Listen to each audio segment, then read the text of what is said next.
Hello students. अब हम लोग सॉलिड स्टेट चैप्टर में डिफेक्ट्स के बारे में पढ़ेंगे। अभी तक इस चैप्टर में हम लोगों ने सबसे पहले सॉलिड का क्लासिफिकेशन पढ़ा था, क्रिस्टलाइन सॉलिड और एमॉर्फस सॉलिड। फिर डिटेल में हम लोगों ने क्रिस्टलाइन सॉलिड के टाइप्स पढ़े कि मॉलिकुलर सॉलिड, आयनिक solid, metallic solid, covalent solid, वो टाइप थे क्रिस्टलाइन सॉलिड के। फिर उसके अंदर कुछ टर्म आए थे, क्रिस्टल लैटिस, यूनिट सेल के बेसिस पे 7 टाइप के क्रिस्टल सिस्टम। फिर उनके अंदर टोटल 14 ब्रेविस लैटिस। फिर उसी में एक बीसीसी टाइप पढ़ा, एफसीसी पढ़ा, सिंपल क्यूबिक पढ़ा और हेक्सागोनल क्लोज पैकिंग। और 3D में क्लोज पैकिंग कितने स्टेप में होती है वो हम लोगों ने चीज़ें पढ़ी थी। उसके बाद पैकिंग इफिशियंसी हम लोगों ने फाइंड किया और डेंसिटी पर बेस्ड समझा कि डेंसिटी का फॉर्मूला कैसे आता है और क्वेश्चन कैसे किए जाते हैं। तो यहाँ तक हम लोगों ने सॉलिड्स के बारे में पढ़ा। अब था क्या कि जब साइंटिस्ट पेन और पेपर लेकर किसी सब्सटेंस की डेंसिटी निकालते थे और एक्सपेरिमेंट से जब वो डेंसिटी निकालते थे तो दोनों में थोड़ा सा वेरिएशन आता था। तो ये बात पर फिर वो सोचने पे मजबूर हो गए कि आखिरकार ये वेरिएशन क्यों आ रहा है। मतलब हम जो क्रिस्टल में एटम्स की, आयंस की जो पोजीशन समझ रहे हैं, ऐसा तो नहीं कि कुछ वहाँ से एब्सेंट हो या कुछ वहाँ से डिसलोकेट हो जाए।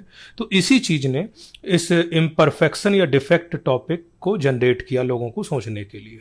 तो यहाँ से समझते क्या एनसीईआरटी का पैराग्राफ है। Although crystalline solids have short range as well as long range ordered in the arrangement of their constituent particle। जब मैं आपको क्रिस्टलाइन सॉलिड बोल रहा था और डिफरेंस बता रहा था एमॉर्फस सॉलिड के दौरान, तो बोला था कि लॉन्ग रेंज ऑर्डर्ड होते हैं।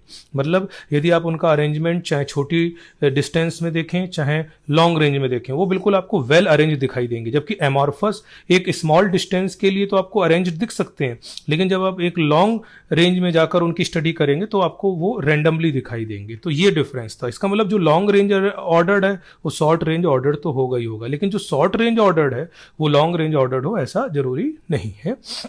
यही क्रिस्टलाइन और एमॉर्फस के बीच में डिफरेंस है। अब ऐसा हम लोग मान के चल रहे थे, लेकिन हुआ क्या कि जब हमने क्रिस्टल्स की एक्सपेरिमेंट के बेसिस पर स्टडी करी तो पता चला कि कोई भी क्रिस्टल इस तरीके से इतना परफेक्ट नहीं जितना हम सोच रहे थे। Usually a solid consist of an aggregate of large number of small crystal. जो भी कोई सॉलिड बनता है, जैसे NaCl है या CsCl है, तो ये जो आप इनऑर्गेनिक में पढ़ते हैं सॉलिड फॉर्म में, तो ये बहुत सारे क्रिस्टल से मिलकर बनते हैं। These small crystals have defect in them. This happen when crystallization process occurs at fast और मॉडरेट स्टेट रेट। जब लैब में ये क्रिस्टल्स प्रिपेयर किए जाते हैं तो उस दौरान जो इनका क्रिस्टलाइजेशन प्रोसेस है उसको यदि हम थोड़ा सा मॉडरेट स्पीड से करा दें या फास्ट स्पीड से करा दें तो उस दौरान ये डिफेक्ट जनरेट होते हैं। तो साइंटिस्टों ने फिर बहुत स्लो रेट से भी कराने की कोशिश करी, तो स्लो रेट से कराने के बावजूद भी कुछ न कुछ डिफेक्ट उसमें मिला। तो जब यदि स्लो रेट से भी करा दिया तो फिर साइंटिस्टों ने मान लिया कि भाई अभी तक कोई 100% परफेक्ट क्रिस्टल नहीं है। The defects are basically irregularities in the arrangement of constituent particles. तो यहां तक आते आते एक बेसिक बात हम बोल सकते हैं कि कोई भी जो क्रिस्टल है नॉर्मल कंडीशन पे जो हम बनाते हैं लैब में, उसमें कुछ ना कुछ डिफेक्ट होगा। It means ideal perfect crystal नहीं है, कुछ ना कुछ डिफेक्ट लेकर आएगा, चाहे हम कितनी भी स्लो रेट से उसको करा लें। ठीक है। अब जो ये डिफेक्ट हुए इनको मेनली जो शुरुआत में डिवाइड किया साइंटिस्टों ने, वो point defect and line defect में। जैसे नाम से क्लियर है, point defects are the irregularities और deviations from ideal arrangement around a point और an atom in a crystalline substance. मतलब सपोज किसी एक पॉइंट से एटम मिसिंग है या आयन मिसिंग है तो उस समय इसको हम पॉइंट डिफेक्ट बोल देंगे। Whereas the line defects are the irregularities और deviation from ideal arrangement in the entire rows of lattice. मतलब पूरी की पूरी रो में फिर वो इरेगुलरिटी हमें दिखाई देगी। तो इन सब इरेगुलरिटीज को हम क्या बोल सकते हैं? Crystal defect. और आपने देखा था क्रिस्टल आयन जो सॉलिड थे वो आयनिक भी हो सकते थे, मेटेलिक भी हो सकते थे, कोवैलेंट भी हो सकते थे, मॉलिकुलर भी हो सकते थे। वो नाम हम लोगों ने शुरू में ही पढ़ लिए। अब एक्चुअली क्या है कि डिफेक्ट अब इतने सारे हैं तो सब तो 12th लेवल पे कवर नहीं होंगे, तो we shall confine our discussion to point defect only. मतलब इस चैप्टर में जो हम लोगों के सिलेबस में पॉइंट डिफेक्ट तक ही हम लोग पढ़ेंगे। अब जरा समझते हैं पॉइंट डिफेक्ट के बारे में। Types of point defect. Point defects can be classified into 3 types: stoichiometric defect, impurity defect and non stoichiometric defect. इन तीनों डिफेक्ट को हमें एक बेसिक इंफॉर्मेशन पढ़नी है, जिससे कि theoretical question solid state chapter का आ जाए तो हम वो यहां से कवर कर सकें। स्टोइकोमेट्रिक डिफेक्ट, जैसा इसके नाम से जाए, these are the point defect that do not disturb the stoichiometry of the solid. They are also called intrinsic और थर्मोडाइनमिक डिफेक्ट। तो ये ऑब्जेक्टिव में कई बार बन के आ जाता है कि stoichiometric defects are also known as, तो वहां पर ये पॉइंट काम कर जाएगा। तो थर्मोडाइनमिक डिफेक्ट ये आप अपनी एनसीईआरटी में हाईलाइट कर सकते हैं। Basically these are the 2 types: vacancy defect and interstitial defect. Stoichiometric defect को फर्दर 2 पार्ट में डिवाइड किया जा रहा है। ध्यान रखना, जो पढ़ रहे हैं वो स्टाइकोमेट्रिक डिफेक्ट का ही पार्ट है। Vacancy defect, when some of the lattice sides are vacant the crystal is said to have vacancy defect. जरा आप ये देखिए, आपके सामने एक बना हुआ है। अब ये जो क्रिस्टल है, it may B covalent, it may B आयनिक। मैं अभी उसमें कोई भेदभाव यहां पर नहीं कर रहा हूं कि वो कैसा है, एक क्रिस्टल है बस। अब देख रहे हैं ये पोजीशन खाली है, जहां पे मैं हाईलाइट कर रहा हूं ये पोजीशन खाली है, इसका मतलब ये वैकेंसी है। जब कोई प्रेजेंट नहीं है तो हम बोल देंगे ये वैकेंसी है, वैकेंट पड़ा हुआ है। इट मीन्स हम तो मान के चल रहे थे कि यहां पर एटम या आयन होना चाहिए, इसका मतलब ये इरेगुलरिटी आई और उस वजह से ये डिफेक्ट आया।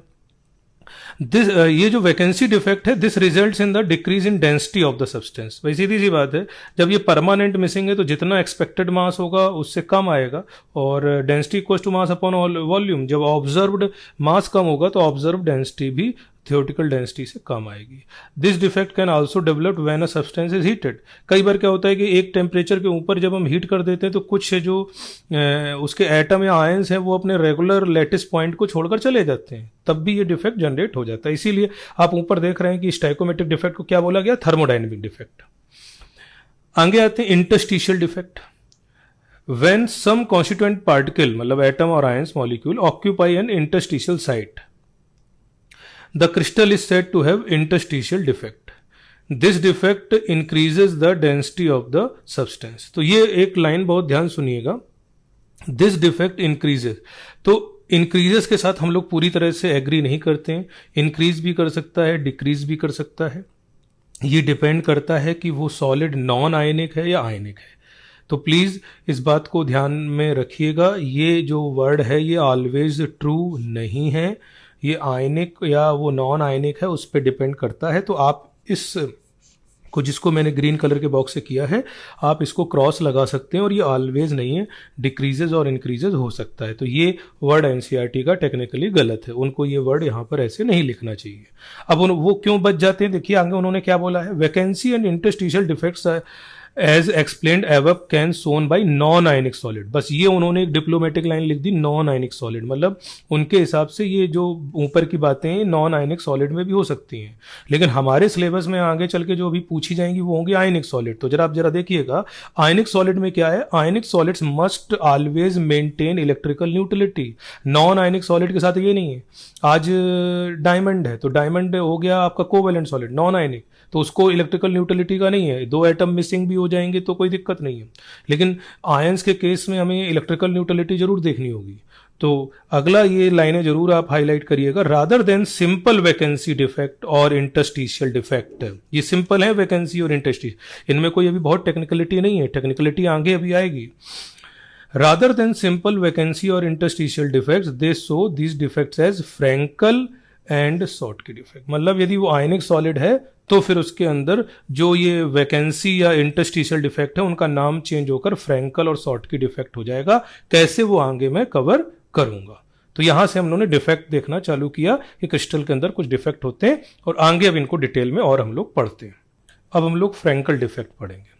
इससे पहले देखा आपने एक नाम आया स्टाइकोमेट्रिक डिफेक्ट। स्टाइकोमेट्रिक डिफेक्ट के अंदर 2 चीजें बोली गई, वैकेंसी डिफेक्ट वहां पे बोला गया और दूसरा इंटरस्टिशियल डिफेक्ट बोला गया। वो जर्नल वर्ड थे।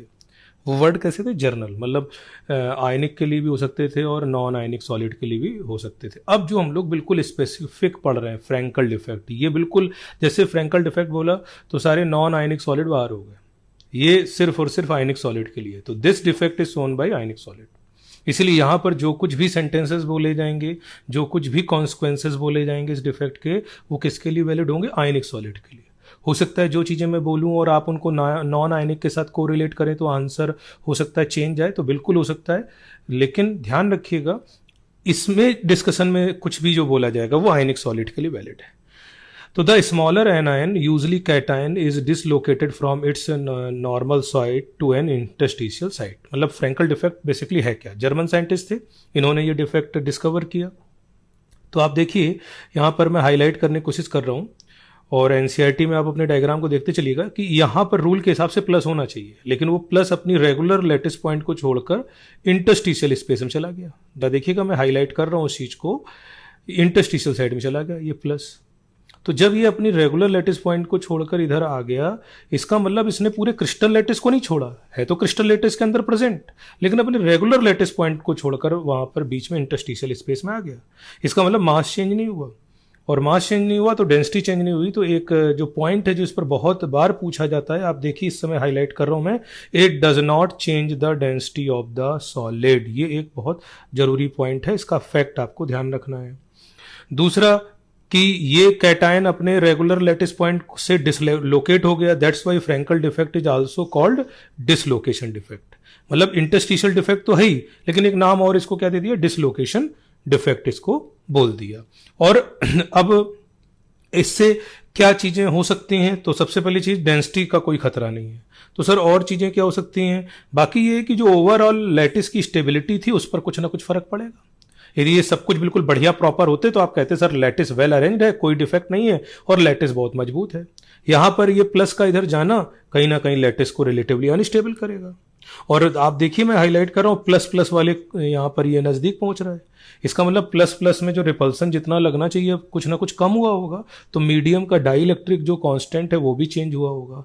तो ये जो बातें मैं डाई इलेक्ट्रिक कांस्टेंट वगैरह की बोल रहा हूं, ये आप एलन के मॉड्यूल से देख सकते हैं, वो यहां पर मेंशन नहीं है। एलन के मॉड्यूल में फ्रैंकल डिफेक्ट वगैरह थोड़ा यहां से बेटर तरीके से लिखे हुए हैं, लेकिन क्योंकि इस समय मैं एनसीईआरटी के स्किल लाइंस एक्सप्लेन कर रहा हूं, इसलिए यहां पर वो पॉइंट आपको लिखा हुआ नहीं मिलेगा। अब फ्रैंकल डिफेक्ट की इन जर्नल बात करूं, मैं ऑलवेज तो नहीं बोल सकता हूं, इन जर्नल जब डिस्कवर किया फ्रैंकल साहब ने खुद, तो वो एक कंक्लूजन पे पहुंचे कि जनरली ये जो डिफेक्ट होता है ये उन आयनिक सॉलिड्स में मिलता है जिनमें कैटायन और एनायन का जो रेडियस है उसमें लार्ज डिफरेंस होता है, वहां पर मिलेगा। जैसे ZnS, AgCl, AgBr, AgI, तो ये ऐसा है क्योंकि स्मॉल साइज ऑफ Zn+2 और Ag+, और जितना छोटा कैटायन का साइज होगा इंटरस्टिशियल स्पेस में जाने की टेंडेंसी उसकी क्या हो जाएगी, ज्यादा, क्योंकि भाई इंटरस्टिशियल स्पेस में जाने के लिए छोटा साइज होना जरूरी है, इसीलिए जनरली कैटायन जाते हैं। और कैटायन में भी यदि स्मॉल कैटायन हमको मिल जाए तो और बेटर बात है। तो ये फ्रैंकल डिफेक्ट की यहां पर हम लोगों ने बात करी। अब इसी तरह से जो अगला इंपॉर्टेंट डिफेक्ट है आयनिक सॉलिड्स के अंदर, वो है शॉर्टकी डिफेक्ट।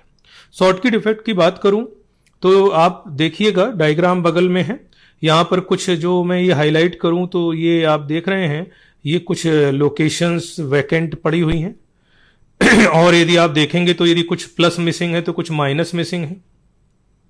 तो जरा समझा जाए, it is basically vacancy defect in ionic solid. जैसा हम लोगों ने शुरू में वैकेंसी और इंटरस्टिशियल दो मेजर पार्ट पढ़े थे। In order to maintain electrical neutrality the number of missing cation and anions are equal. इस पे असर्शन रीजन या थियोरेटिकल क्वेश्चन दोनों बन सकते हैं कि शॉर्टकी डिफेक्ट में कैटायन और एनायन अनइक्वल नंबर में मिसिंग होते हैं कि इक्वल नंबर में, तो आप बोलेंगे इक्वल नंबर में। फिर यदि वो रीजन जोड़ दे वाई तो आप बोलेंगे in order to maintain electrical neutrality. ठीक है, अब यदि आप पूरे इस शॉर्टकी डिफेक्ट के डायग्राम को एनालाइज करें इजिली, तो जैसे बाकी वैकेंसी डिफेक्ट होते हैं वैसे ये भी है। मतलब जो नॉन आयनिक सॉलिड के अंदर वैकेंसी डिफेक्ट होता है वैसे ही आयनिक के अंदर होता है वैकेंसी डिफेक्ट, मतलब परमानेंट आयंस मिसिंग है। अब परमानेंट आयंस मिसिंग है, इसका मतलब जितना हम मास सोचेंगे इस लैटिस का थियोरेटिकली उससे कम होगा, और मास कम होगा तो फिर डेंसिटी भी उसी हिसाब से कम हो जाएगी। तो जो ऑब्जर्व डेंसिटी ऐसे डिफेक्ट रखने वाले सब्सटेंसेस की होती है वो कम आती है। तो ये एक बहुत जरूरी पॉइंट है, लगभग हर एग्जाम में आ चुका है। तो Schottky defect decreases the density of the substance. Number of such defects in ionic solid is quite significant, मतलब काफी होता है। मतलब यदि मैं फ्रैंकल और शॉर्टकी में कंपेयर करूं तो शॉर्टकी डिफेक्ट ज्यादा पाया जाता है। For example in NaCl there are approximately 10 to power 6 Schottky pairs per centimeter cube at room temperature. In 1 centimeter cube there are about 10 to power 22 ions. Thus there is one Schottky defect per 10⁻�69। हमने इसको divide कर दिया तो पर ion मतलब पर Schottky defect पता चल गया कि एक शॉर्टकी डिफेक्ट कितने आयन्स के बीच में है। तो ये शॉर्टकी डिफेक्ट है। ये डाटा थियोरेटिकल है, सच हमें रटने की जरूरत नहीं, सिर्फ फैक्ट के तौर पर हम दिमाग में बैठा सकते हैं कि शॉर्टकी और फ्रैंकल में शॉर्टकी डिफेक्ट ज्यादा पाया जाता है। अब जब ढूंढा गया तो भाई कहां पाया गया, तो Schottky defect is shown by ionic substances in which cation and anion of almost similar sizes, मतलब बहुत ज्यादा भेदभाव उसमें ना हो। For example NaCl, KCl, CHCl, AgBr। यहां पर एक सरप्राइजिंग नाम आप देखेंगे AgBr। इससे पहले वाले में भी आपने AgBr देखा था। तो it may be noted that AgBr shows both Frenkel as well as Schottky defect, ये दोनों में पाया जाएगा AgBr जो है। तो ये बड़ा एक फेमस एग्जांपल है। 4 ऑप्शन दिए रहते हैं और पूछा जाता है कि उस आयनिक सॉलिड का नाम बताओ जिसमें फ्रैंकल डिफेक्ट भी और शॉर्टकी हो, तो वो हो जाएगा AgBr। तो शॉर्टकी डिफेक्ट के जो मेन कॉन्सिक्वेंसेस है, डेंसिटी डिक्रीज होती है और डिफेक्ट चाहे कोई भी हो, ओवरऑल जो लैटिस होगा वो पहले के कंपेरिजन में अनस्टेबल हो जाएगा। तो चाहे शॉर्टकी डिफेक्ट हो चाहे फ्रैंकल डिफेक्ट हो, यदि पूछा जाए कि लैटिस पहले के कंपेरिजन में स्टेबल हुआ कि अनस्टेबल हुआ, तो आप कहेंगे स्टेबिलिटी डिक्रीज होगी पहले के कंपेरिजन में, चाहे डिफेक्ट कोई भी हो, क्योंकि तभी तो उनको नाम हम लोग डिफेक्ट बोल रहे हैं। लेकिन एक बात जो यहां मेंशन नहीं है लेकिन आपको बताना चाहूंगा, अपने एलन के मॉड्यूल में वो मेंशन है कि जब आयंस यहां से गायब होते हैं तो होता क्या है कि पड़ोस वाला आयन सोचता है कि यार ये तो वैकेंसी है, थोड़ी देर के लिए मैं यहां टहलाता हूं। आप देखते जाइए, मैं वो हाईलाइट कर रहा हूं। तो पड़ोस वाला आयन जब ये सोचता है कि मैं थोड़ी देर के लिए वहां चला जाता हूं क्योंकि ये जगह तो खाली है, तो इसका मतलब आयंस का मूवमेंट पहले के कंपैरिजन में थोड़ा सा बढ़ जाता है। तो एक जर्नल बात कहूं मैं आपको, चाहे वो शॉर्टकी डिफेक्ट के लिए हो चाहे वो फ्रैंकल डिफेक्ट के लिए हो, एक जर्नल स्टेटमेंट है कि जो कंडक्टिंग पावर है सॉलिड की वो पहले के कंपैरिजन में थोड़ी सी बढ़ जाती है। इसका मतलब डिफेक्ट का एक प्लस पॉइंट भी देखें तो यदि आपसे कोई पूछे कि कंडक्टिंग पावर पे क्या इफेक्ट पड़ता है, तो आप बोलेंगे कंडक्टिंग पावर पहले के कंपैरिजन में क्या होगी, इंक्रीज हो जाएगी। तो ये इन दोनों डिफेक्ट के लिए जर्नल कॉमन स्टेटमेंट है। अब हम लोग डिफेक्ट का ये अगला पार्ट पढ़ेंगे, इम्प्योरिटी डिफेक्ट। तो स्टाइकोमेट्रिक डिफेक्ट में तो हम लोगों ने देख लिया वैकेंसी डिफेक्ट और इंटरस्टिशियल डिफेक्ट, और उसमें फिर आयनिक के लिए स्पेशली फ्रैंकल और शॉर्टकी डिफेक्ट पढ़ लिया। अब हम लोग इम्प्योरिटी डिफेक्ट पढ़ने चल रहे हैं ना। ये एक तरीके का सेकंड टाइप मेजर जो क्लासिफिकेशन किए थे ना, स्टाइकोमेट्रिक, इम्प्योरिटी डिफेक्ट और नॉन स्टाइकोमेट्रिक, तो ये उसी तरीके का सेकंड आ गया।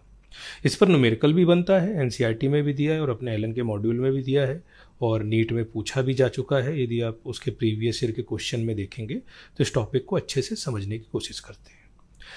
मॉल्टन NaCl को यदि के अंदर यदि हम SrCl2 कुछ लिटिल अमाउंट में मिला दें, बहुत स्मॉल अमाउंट में हमने मॉल्टन NaCl मिला दिया, मतलब पिघला हुआ NaCl था, तो होगा क्या, जरा इस डायग्राम को देखना। NaCl बड़ा अच्छा खासा रह रहा था।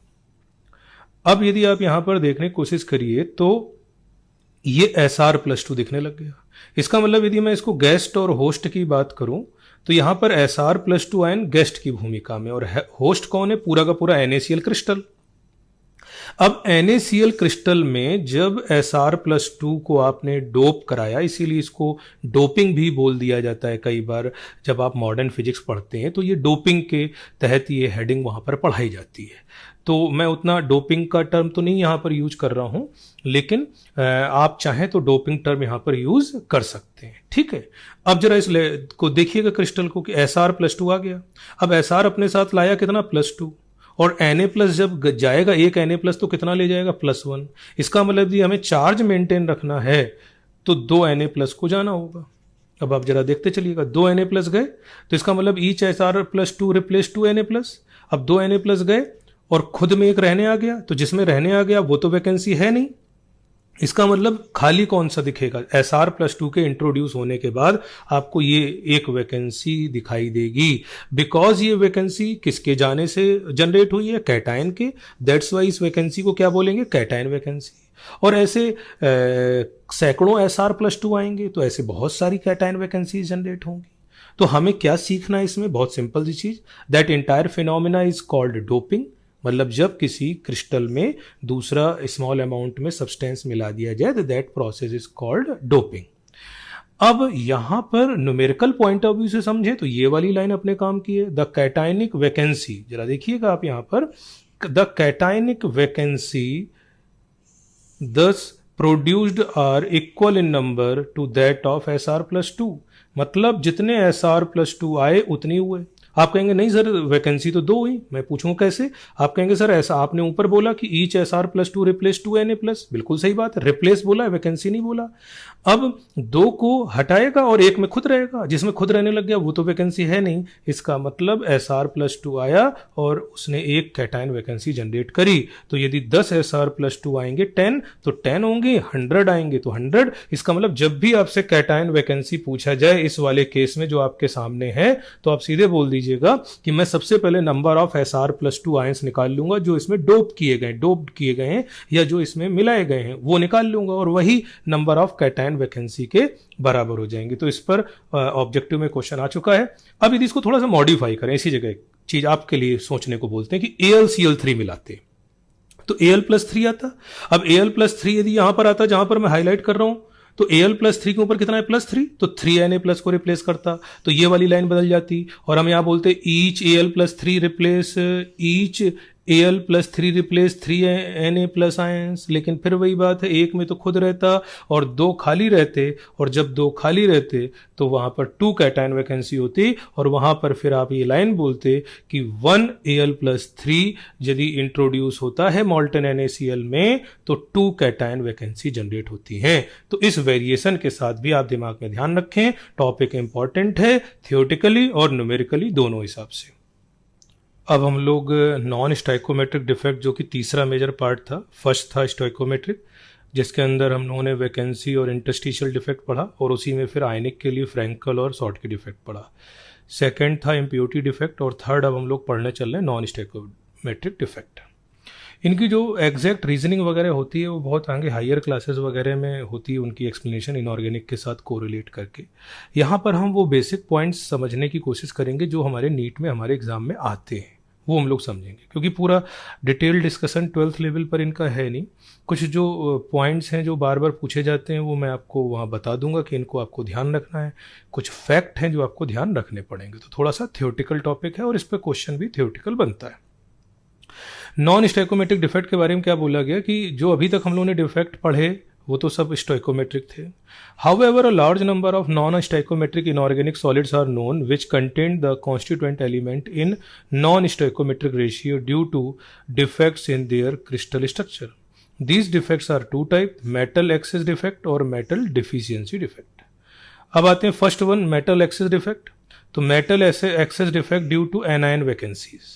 अब जरा इसको समझिएगा, बगल में डायग्राम है, मैं उस पर भी आऊंगा।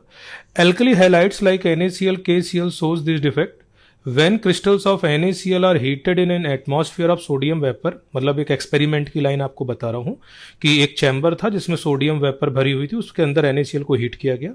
The sodium atoms are deposited on the surface of the crystal. The Cl- ions diffuses to the surface of crystal and combine with sodium atom to give NaCl। मतलब जो Cl- आयन अंदर crystal में थे वो diffuse होकर बाहर चले जाएंगे और वहां पर वो Na+ आयंस मिलेंगे, उनके साथ कंबाइन होकर वो क्या बना लेंगे, NaCl। This happens by the loss of electron by sodium atom to form Na+ ions. क्योंकि आपको पता है कि Na और Cl आपस में आयनिक कंपाउंड बनाते हैं। इसका मतलब जब ये Cl- जो NaCl के ऑलरेडी थे जब डिफ्यूज होकर सरफेस पे जाएंगे और वहां पर कौन है, सोडियम वेपर, तो सोडियम वेपर Cl- को अपनी तरफ अट्रैक्ट करेगा और क्या बनाने की कोशिश करेगा, NaCl। लेकिन सोडियम वेपर से तो NaCl बन नहीं सकता, वो तो Na+ से बनेगा, तो इस दौरान वो इलेक्ट्रॉन को लूज करेगा। अब ये लाइन अगली इंपॉर्टेंट है, the released electron diffuses into the crystal and occupy anionic site. अब जरा बगल वाला डायग्राम देखने की कोशिश करते हैं। जो प्लस है वो सोडियम को एक्सप्लेन कर रहे हैं, सोडियम आयंस, और जो माइनस है वो Cl- आयंस को कर रहे हैं, और ये पूरा का पूरा सेटअप सोडियम वेपर की प्रेजेंस में रखा हुआ है। अब आप फिनोमेना समझिएगा कि यहां पर सोडियम वेपर्स को हमने हीट किया, क्योंकि हम पूरे कंटेनर को हीट कर रहे हैं, तो NaCl भी हो रहा है और सोडियम वेपर भी हो रहे हैं। तो ये Cl- आयन जो यहाँ का था, देखिएगा रेड कलर से हाईलाइट करो, यहाँ का Cl- डिफ्यूज होके सरफेस पे गया, हाईलाइटर देखते चलिए, सरफेस पे गया Cl- और वहां पे मुलाकात हुई सोडियम वेपर से, उन्होंने क्या बनाया, NaCl, और इस दौरान NaCl जब बन रहा होगा तो Na+ आयंस बने होंगे, तो उससे इलेक्ट्रॉन लूज किया होगा। और वही इलेक्ट्रॉन, ये देखिए इस समय जो मैं हाईलाइट कर रहा हूं स्क्रीन पर देखिएगा, वही ये वो इलेक्ट्रॉन है जो सोडियम वेपर्स ने NaCl बनने के दौरान उन्होंने इमिट किया, क्योंकि NaCl बनाने के लिए उन्हें पहले Na+ बनाना पड़ा होगा। तो ये जब इलेक्ट्रॉन आया यहाँ पर, तो आप समझिए कि ये इलेक्ट्रॉन पहले नहीं था। इसका मतलब जो इलेक्ट्रॉन था आपने उसके एनर्जी लेवल में चेंज कर दिया। अब जब एनर्जी लेवल में चेंज कर दिया मतलब आपने उसको एक्साइट कर दिया, तो एक कलर जनरेट हुआ। तो जरा इसी बात को आगे बढ़ाते हैं। The anionic sites occupied by unpaired electrons are called F centre. यही पूछा जाता है कि इलेक्ट्रॉन जिस साइट पे प्रेजेंट है उसको क्या बोलते हैं, एफ सेंटर। अब आप सोचेंगे सर एफ सेंटर ही क्यों, क्योंकि ये जर्मन वर्ड से आया है, फॉर्बेन जेंटर। तो फॉर्बेन जेंटर मतलब कलर सेंटर, यदि इसको इंग्लिश में ट्रांसलेट करें तो they impart yellow colour to the crystal of NaCl। इसका मतलब यदि ये Cl- यहां से ना जाकर ऊपर नहीं जाता और ये इलेक्ट्रॉन नीचे नहीं आता तो कलर जनरेट नहीं होता। इसका मतलब ये जो वैकेंसी थी एनायन के जाने से, इस एनायन वैकेंसी को हम एफ सेंटर बोलते हैं। और ये खाली नहीं पड़ा है, इसको इलेक्ट्रॉन ने ऑक्यूपाई कर लिया। इलेक्ट्रॉन आने का एक फायदा और भी रहा कि ओवरऑल लैटिस में चार्ज बैलेंस है, क्योंकि जब Cl- इस लैटिस को छोड़कर डिफ्यूज होकर बाहर गया तो फिर एक निगेटिव चार्ज कम हुआ होगा और उसी निगेटिव चार्ज को कंपनसेट इलेक्ट्रॉन ने कर दिया। इसका मतलब ये है कि इलेक्ट्रॉन का मूवमेंट हुआ, इलेक्ट्रॉन एक्साइट हुआ, उस वजह से कलर आया। ये वाला लाइन आपको ध्यान रखना है। लेकिन हमेशा येलो कलर होगा ये जरूरी नहीं है। अब Na से Na+ बनना और Li से Li+ बनना और K से K+ बनना, तो आप तो जानते हो सबकी जो एक्साइटेशन एनर्जी है, सबकी जो आयनाइजेशन एनर्जी वो तो अलग अलग है। इसका मतलब Li से हम Li+ बनाए, K से K+ बनाए और Na से Na+ बनाए, तो जो इलेक्ट्रॉन होगा वो तो अलग अलग एनर्जी का होगा। और जब इलेक्ट्रॉन अलग अलग एनर्जी का होगा तो वेवलेंथ भी अलग अलग होगी, बिकॉज एनर्जी और वेवलेंथ क्या होते हैं, इनवर्सली प्रोपोर्शनल। इट मीन्स जो कलर दिखाई देगा वो भी चेंज हो जाएगा। तो लास्ट लाइन देखिएगा, similarly excess of lithium makes LiCl crystals pink and excess of potassium makes KCl crystal violet और लाइलैक। तो इसका मतलब ये कि KCl के लिए वायलेट कलर मिला, LiCl के लिए पिंक कलर मिला। तो ये फैक्ट यदि पूछा जाए कि LiCl को जब हमने लिथियम वेपर्स में हीट किया तो वो पिंक कलर हो गया, वाई, तो आप तुरंत बोलेंगे कि जो इलेक्ट्रॉन निकले थे उनके एक्साइटेशन की वजह से कलर जनरेट हुआ। फिर पूछा जाए इलेक्ट्रॉन जाता कहाँ है, तो आप बोलेंगे एफ सेंटर में। पूछा जाए एफ सेंटर क्यों इनको बोला गया, तो कहेंगे कलर इंपार्ट करने के लिए रिस्पॉन्सिबल थे, दैट्स वाई इस खाली स्पेस को बोला गया एफ सेंटर। कोई कहे कि क्या इस समय इलेक्ट्रिकल न्यूट्रलिटी बैलेंस है, बिल्कुल इस पर इलेक्ट्रिकल न्यूट्रलिटी बैलेंस है, क्योंकि Cl- डिफ्यूज होकर बाहर गया तो उसकी जगह इलेक्ट्रॉन आ गया। तो ये था metal excess defect due to anion vacancy. अगला नॉन स्टाइकोमेट्रिक डिफेक्ट देखते हैं, metal excess defect due to presence of extra cation at interstitial site. तो यहां पे भी समझने की कोशिश करेंगे, जैसा मैंने कहा कि इनके और जो एग्जांपल हैं, चीजें, बातें, वो आगे हायर क्लासेस में हम लोग 12th लेवल पर एक एक एग्जांपल समझ लेते हैं। Zinc oxide is white in colour at room temperature, on heating it loses oxygen and turns yellow. अब Zn को हमने हीट किया तो Zn+2 बना, हाफ O2 +2 इलेक्ट्रॉन। तो क्वेश्चन ये उठा कि ऐसा क्या हुआ इस जर्नी में कि येलो कलर आ गया।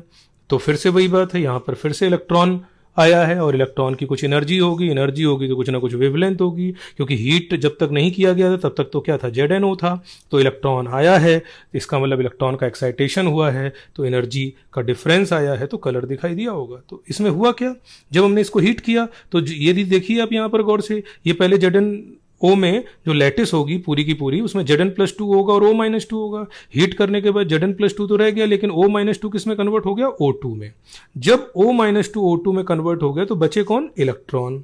तो ये इलेक्ट्रॉन डिफ्यूज होकर इंटरस्टिशियल साइड में चले जाएंगे। और ये Zn+2 भी जो थे वो भी जो एक्स्ट्रा थे, जो अपनी रेगुलर जगह पे वो तो थे, लेकिन जिन Zn+2 का O-2 वाला पार्ट किस में कन्वर्ट हो गया, O2 में, O-2 वाला पार्ट किस में कन्वर्ट हो गया, O2 में, तो वो उनका जो पड़ोसी वाला Zn+2 होगा वो इंटरस्टिशियल स्पेस में चला जाएगा। तो ये लाइन है, now there is excess of Zn in the crystal and its formula become Zn1+xO, क्योंकि अब जो कुछ O-2 थे वो O2 में कन्वर्ट हो चुके हैं। The excess Zn+2 ions move to the interstitial site, मतलब जो बीच का खाली जगह होता है, और ये जो इलेक्ट्रॉन है they also occupy neighbouring interstitial site. इसका मतलब यदि कोई पूछता है क्या इस डिफेक्ट से चार्ज डिसबैलेंस हुआ, आप कहोगे नहीं, क्योंकि O-2 पहले भी -2 के बराबर चार्ज दे रहा था और 2 इलेक्ट्रॉन भी 2 के बराबर चार्ज दे रहे हैं, इसका मतलब over total positive charge and total negative charge अब भी बैलेंस है, हीट करने से पहले भी बैलेंस था और हीट करने के बाद भी बैलेंस है। इट मीन्स इलेक्ट्रिकल न्यूट्रलिटी पर कोई फर्क नहीं पड़ा। यही आयनिक कंपाउंड की क्वालिटी होती है। अब देखते हैं मेटल डिफिशियंसी डिफेक्ट। अभी तक मेटल एक्सिस डिफेक्ट था, अब है मेटल डिफिशियंसी डिफेक्ट। मतलब कुछ ऐसे कंपाउंड हैं जिनको लैब में बनाया जाता है तो हमारी एक्सपेक्टेशन के हिसाब से नहीं बन पाते हैं। There are many solids which are difficult to prepare in the stoichiometric composition and contain less amount of the metal as compare to the stoichiometric proportion. A typical example of this type is FeO, which is mostly found with the composition of Fe0.950. It may actually range from Fe0.930 to Fe0.960. मतलब जब FeO को lab में बनाने की कोशिश की जाती है तो उसका कंपोजिशन जो हम सोचते हैं वैसा नहीं बन पाता है।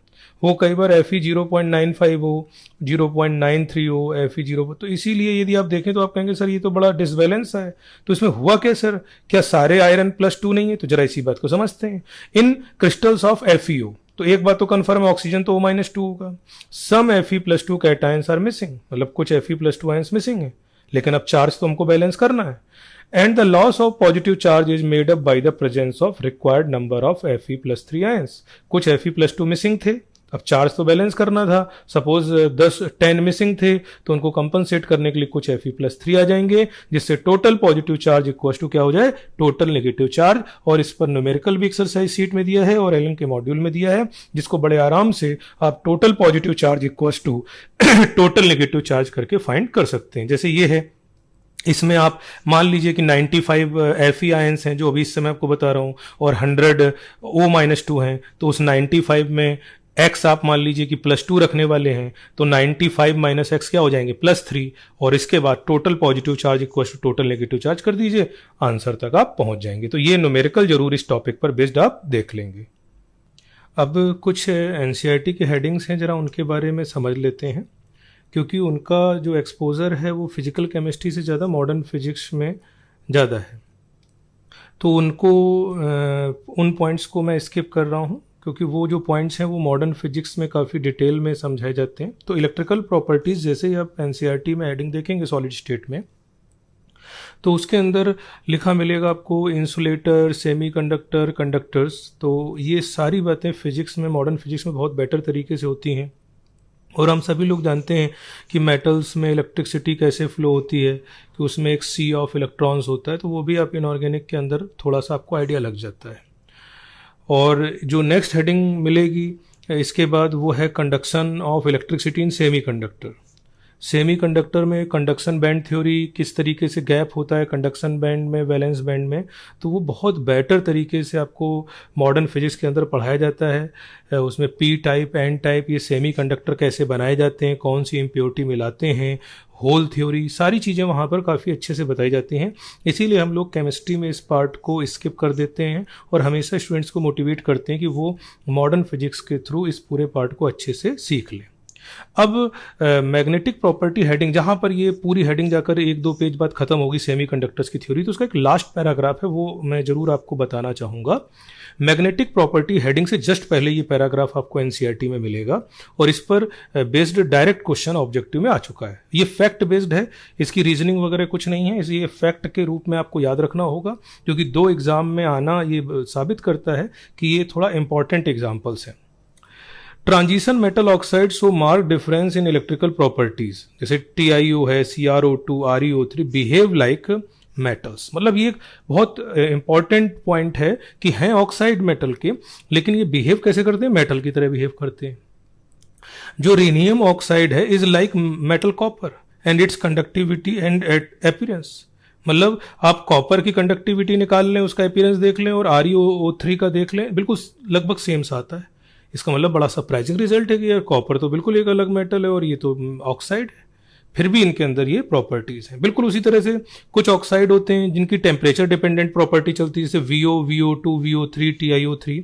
ये मेटेलिक प्रॉपर्टीज भी शो कर देते हैं, इंसुलेटिंग प्रॉपर्टी भी शो कर देते हैं डिपेंडिंग अपॉन टेम्परेचर। तो ये जो आप 5-6 एग्जाम्पल देख रहे हैं ऑक्साइड्स के, इनको प्लीज आप ध्यान रखिएगा। डायरेक्ट ऑब्जेक्टिव में आ चुके हैं। मैग्नेटिक प्रॉपर्टी से जस्ट पहला वाला ये पैराग्राफ है। और इलेक्ट्रिकल प्रॉपर्टी के लिए रिपीट कर दूं, इसमें जितनी भी बातें हैं सेमीकंडक्टर या मेटल्स की, ये सब आप इनऑर्गेनिक और मॉडर्न फिजिक्स के अंदर काफी डिटेल में पढ़ते हैं, तो वहां से जरूर आप इनको कवर कर लें। लेकिन पढ़ना आपको जरूर है कि कंडक्शन बैंड थ्योरी कैसे होती है, कैसे गैप ज़्यादा होगा तो इंसुलेटर बन जाएगा, गैप कम होगा तो सेमीकंडक्टर बन सकता है। तो वो आप पढ़ेंगे जरूर, भले आप चाहे उसको फिजिक्स के थ्रू पढ़ें। P type, N type semiconductor में क्या मिलाते हैं वो पढ़िएगा। अब हम लोग मैग्नेटिक प्रॉपर्टीज़ के बारे में ज़रा समझेंगे। 1.11 हेडिंग है ये एनसीईआरटी की, और इस पर तरह तरह के क्वेश्चन आते हैं। कई बार मैग्नेटिक मूवमेंट फाइंड करवा लिया जाता है एटॉमिक स्ट्रक्चर चैप्टर में। तो मैग्नेटिक प्रॉपर्टी आई कैसे, जरा इसको समझते हैं। Every substance has some magnetic properties associated with it. The origin of these properties lies in the electron. Each electron in an atom behave like a tiny magnet. Its magnetic movement originates from 2 types of motion. ये line objective बन सकती है। Its orbital motion around the nucleus, ये आप देखिए। तो ये जो आप देख रहे हैं ये ऑर्बिटल मोशन है न्यूक्लियस के around. And it's spin around its own axis, तो ये खुद स्पिन कर रहा है। Electron being a charge particle, जैसा फिजिक्स में आप बोलते हैं कि चार्ज पार्टिकल चल रहा है तो कुछ ना कुछ तो फिर फील्ड जनरेट होगी। Undergoing these motions can be considered as a small loop of current which possesses a magnetic moment. Thus, each electron has a permanent spin and an orbital magnetic moment associated with it. Magnitude of this magnetic moment is very small and that's why we represent in terms of Bohr magneton. मतलब एक electron का particular आप देखते हैं तो फिर काफ़ी value कम होती है, तो फिर उसको कैसे रिप्रेजेंट किया जाए, तो बोहर मैग्नेटॉन। और इसकी वैल्यू है जो फिजिक्स में भी आप पढ़ते हैं 9.27 इंटू 10⁻⁻24 एम्पियर मीटर स्क्वायर। अब यदि इसमें समझने की कोशिश करते हैं कि आखिरकार मैग्नेटिक प्रॉपर्टीज में क्वेश्चन हमारे कैसे बनेंगे, तो on the basis of their magnetic properties substances can be classified into 5 categories. Paramagnetic substance, diamagnetic substance, ferromagnetic substance, anti ferromagnetic substance and ferrimagnetic. ये 5 टाइप के सब्सटेंसेस, इनकी स्टडी करी गई मैग्नेटिक फील्ड में रख के, इलेक्ट्रिकल फील्ड में रख के, तो उनकी जो प्रॉपर्टीज निकल के आई उसके बेसिस पर ये क्लासिफिकेशन किया गया। तो अब फर्स्ट देखते हैं पैरामैग्नेटिज्म। पैरामैग्नेटिज्म एक प्रॉपर्टी है। जो सब्सटेंस होता है उसको पैरामैग्नेटिज्म नहीं बोलते हैं, सब्सटेंस तो पैरामैग्नेटिक कहलाता है, लेकिन उसकी ये क्वालिटी पैरामैग्नेटिक होना, ये उसकी क्वालिटी कहलाती है पैरामैग्नेटिज्म। तो paramagnetic substances are weakly attracted by a magnetic field. ये फिजिक्स में भी टर्म आप पॉइंट वाइज वहां पर आपको इनकी प्रॉपर्टीज बताई जाती हैं। They are magnetized in magnetic field in the same direction. They lose their magnetism in the absence of magnetic field. इसका मतलब इनके अंदर थोड़ा बहुत मैग्नेटिक फील्ड जनरेट किया जा सकता है जब तक हम एक्सटर्नल मैग्नेटिक फील्ड रख दें, और जैसे हटाएंगे तो फिर ये लूज कर देंगे। Paramagnetism is due to the presence of 1 or more unpaired electron, जो आप इनऑर्गेनिक से भी और फिजिक्स से भी सुनना स्टार्ट कर देते हैं। कुछ एग्जाम्पल हैं जिसमें से 1-2 बार एग्जाम्पल आ चुके हैं, जिनको आप मॉलिकुलर ऑर्बिटल थ्योरी या वैलेंस बॉन्ड थ्योरी, इन सब जब आप पढ़ते हैं इनऑर्गेनिक में तो फिर बताया जाता है कि कैसे पेयर्ड इलेक्ट्रॉन निकालने, कैसे अनपेयर्ड। तो इनके अंदर एक या एक से ज़्यादा अनपेयर्ड इलेक्ट्रॉन होते हैं। O2, copper +2, Fe+3, chromium +3। ये पैरामैग्नेटिक सब्सटेंस है और इनकी ये पैरामैग्नेटिक होना, ये पैरामैग्नेटिज्म कहलाता है। ठीक है, अब आते हैं डायमैग्नेटिज्म। तो diamagnetic substances are weakly repelled by magnetic field. Difference समझिएगा, they are weakly attracted by magnetic field, जिनको हमने पैरामैग्नेटिक सब्सटेंस बोला था, जबकि डायमैग्नेटिक क्या है, रिपेल हो रहे हैं। जैसे वाटर है, NaCl है, बेंजीन है, are some examples of such substances. They are weakly magnetized in magnetic field in opposite direction. ये जो अपनी मैग्नेटिक फील्ड जनरेट करते थे एक्सटर्नल रखने पे सेम डायरेक्शन में रखते थे, ये अपोजिट डायरेक्शन रखेंगे। Diamagnetism is shown by those substances in which all the electrons are paired. ये इनको पहचानने की सबसे अच्छी क्वालिटी है।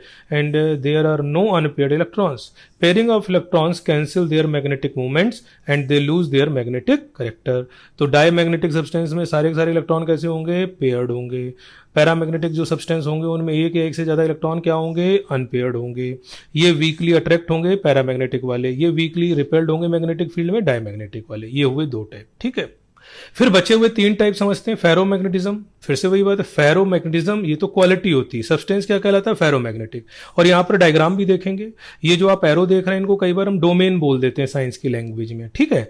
तो a few substances like iron, cobalt, निकल, gadolinium, CrO2 are attracted very strongly by magnetic field. Such substances are called ferromagnetic substance. Besides strong attractions, these substances can be permanently magnetized. मतलब इनसे हम permanent magnet भी बना सकते हैं. In solid state, the metal ions of ferromagnetic substances are grouped together into small region called domains. Thus, each domains act as a tiny magnet. In an unmagnetized four pieces of ferromagnetic substance, the domains are randomly oriented and their magnetic moments are cancelled.